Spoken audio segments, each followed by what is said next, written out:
Hi Scrubs, I hope you're well. So today the brand new TRAKEHNER horses have come out and we're going to go and check them out. So there are two here at Silverglade Manor. There is a bay and then there is a grey. So let's check them out. Okay, so here's the bay. This is the one I didn't like on the spoiler. Come on, look at me. Right, well, we'll have a read of this. TRAKEHNER, or East Prussian warmblood horse of TRAKEHNER Origin, as it is correctly called, is the lightest of the modern European warmbloods. Originally, the term TRAKEHNER was reserved for the horse bred at the stud farm in Trakehn, now, okay, in Russia. There were 2 centuries, the breed was refined, gained renown, first for use for the military and later in competition. In the final moments of World War II, the devastation of war nearly wiped out the TRAKEHNER bloodline. Those committed to saving the majestic breed led the remaining horses on a gruesome exodus across the frozen wastelands of Eastern Europe, a feat of endurance that gave the TRAKEHNER a legendary reputation, but nearly wiped out the remaining stock. After decades of careful breeding, the TRAKEHNER was brought back from the brink of extinction. That discipline continues to this day to be allowed into the official studbook. The young horses undergo an extensive evaluation process to assess their qualities as a riding horse. Due to their higher percentage of thoroughbred genes, the TRAKEHNER is an elegant horse and is frequently used to refine other warmblood breeds. Modern TRAKEHNERs are extremely successful in all areas of equestrian sports, especially eventing, where their versatility in both show jumping and dressage makes them shine. Riders look for a majestic partner in the riding hall or a friend to conquer the toughest terrain. Look no further than a TRAKEHNER. So you have to be level 9 to buy 2 of them. The one in Fort Pinto you can buy if you're level 1. And they are 750 star coins. The bay is nicer than it was on the trailer. I will say that much. I still don't want to buy this one. I like that it's got the little markings on the nose, because whenever on the trailer I couldn't really tell that so much. Like, it's still not for me. I don't really like bays like this. Bays like this are not normally my thing. I usually like sort of the darker bay coats. So I'm probably not going to go with that one. So this is the grey one. Well, actually it does have a little bit of dappling. This I quite like, actually. I was kind of hoping I wouldn't like the third colour, whatever the third colour was, because I quite like the Pinto. But I kind of like this too. I like that it's got the little markings around its muzzle. Little spots, so. And it's got sort of almost 4 weight socks. Right, we're gonna go to Fort Pinto and see the Pinto. Alright, let's go.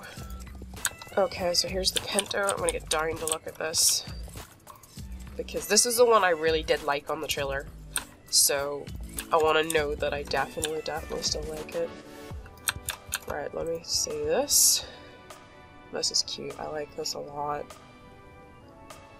Like it more than the grey, because to me the bay and the grey are just that sort of more washed out colour, and I prefer this bolder colour.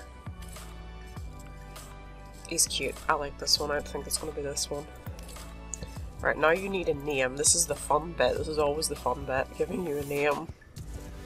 Okay, so here is Danger Bell. So yeah, I do like this Pinto. I don't usually like Pintos that have more white on them. I usually prefer more markings, but I do like this actually. I think the balance is nice. I think because it's got a dark face, and it does have, you know, some black through the tail, which I think just works. Gosh, it really does move differently. It feels different already. Like, look at the walk. Right. So, the Hanoverian being one of my favourite horses, we're going to have a look at this. So they are smaller. Just that wee bit smaller. And they're more refined. They've got more refined features. So they actually are they the same. They're a little bit smaller, I think. They look a little bit smaller. I could be wrong. But they're more refined than the Hanoverian, which I would expect.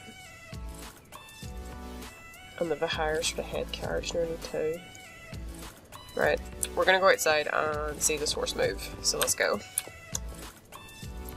Okay, so we'll have a look at how the horse moves just in the gate. So there's the walk. And then we'll have a look at the trot. That trot is not what I expected actually at all. And then the counter as well. This horse doesn't really want to go anywhere. It's like, nah, I'm good.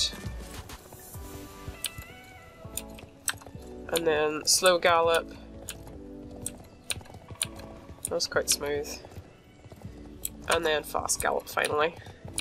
You feel like you're moving there. So you do. Right, okay, so let's see that from the back. So there's your walk from the back. There's trot. There's your canter. And your slow gallop. And then finally your fast gallop. So just some final thoughts on the new TRAKEHNER. I don't like it as much as my Hanoverian and my Lusitano, but those I really like, so it's going to take, I think, a lot to, I sort of guess, beat that. I do like this. I do like how refined it is. Wasn't keen on the light bay, and I didn't mind the grey actually, but I think I prefer like really quite strong colours, quite deep colours, so for me this one suited me much better in that regard. So yeah. I'm curious as to how I get on with training this one, because the last pony I bought, Winry, has been a nightmare. I've renamed her the Angry Pony, so this one I've decided to call Violet after the main character in Violet Evergarden. So anyway, Scrubs, I'm going to leave it there. I hope you had a lovely day, and bye!